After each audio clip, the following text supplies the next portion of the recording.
Vendredi 9 février 2024, mesdames et messieurs, bonsoir et bienvenue dans ce journal.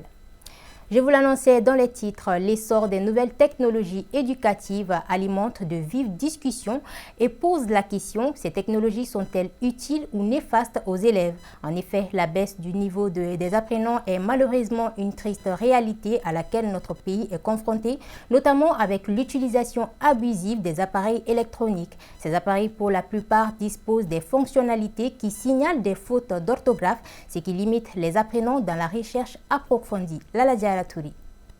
Lorsque nous demandons à des élèves du secondaire d'épeler les mots stagiaire, reporter ou supporter, voici leur réponse. Supporter, S-U-P-O-R-T-E-U-R.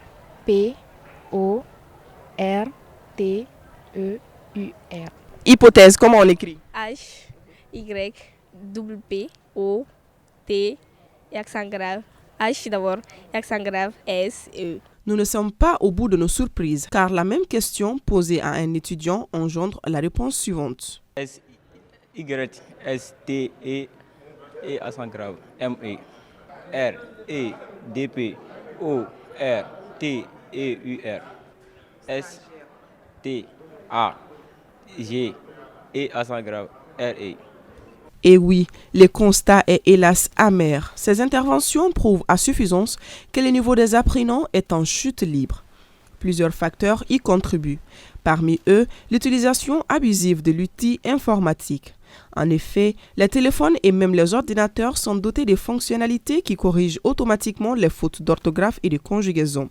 Les élèves qui, pour la plupart, disposent de ces appareils les utilisent même pendant les cours. Impuissant, le corps professoral confirme que d'année en année, le phénomène prend de l'ampleur. Avec la correction automatique, là, les enfants ne fournissent plus d'efforts. Même les adultes, quand on met un message, le téléphone même corrige. Avant, le dictée même, c'était 5 fautes 0. Lorsque j'ai commencé à enseigner, le niveau des élèves était nettement supérieur au niveau des élèves que nous avons aujourd'hui. Souvent, je m'amuse à leur demander, mais comment elles ont fait pour avoir le DEF, quoi. Les corrections automatiques aujourd'hui, effectivement, influencent de façon très très significative, n'est-ce pas? C'est des aspects qui d'ailleurs créent des situations de paresse pour les étudiants et les élèves aussi dans le cadre de la recherche, n'est-ce pas, des connaissances. Parce qu'imaginez, il y a des aspects qui sont importants. Quand un élève écrit village avec un seul L, ce n'est pas explicable. Les acteurs de l'éducation sont unanimes. Les parents sont en partie responsables de cette baisse du niveau des apprenants. En dotant les enfants de ces outils, ils oublient très souvent d'assumer leur rôle de suivi et d'encadrement de leur progéniture dans leur utilisation. Les parents doivent suivre les enfants. Ils sont laissés à eux-mêmes. Ils ne font pas d'exercice, ils n'apprennent pas les leçons. Même quand tu prends le téléphone d'un enfant, le parent vient te dire « Ah, c'est moi qui l'ai appelé ». Voilà. Le comportement des parents d'élèves, c'est à revoir. C'est-à-dire que les parents doivent s'impliquer. C'est le paraître aujourd'hui qui est mis en avant par les parents. Or, l'école n'a pas besoin du paraître, que ce soit les interrogations, les devoirs.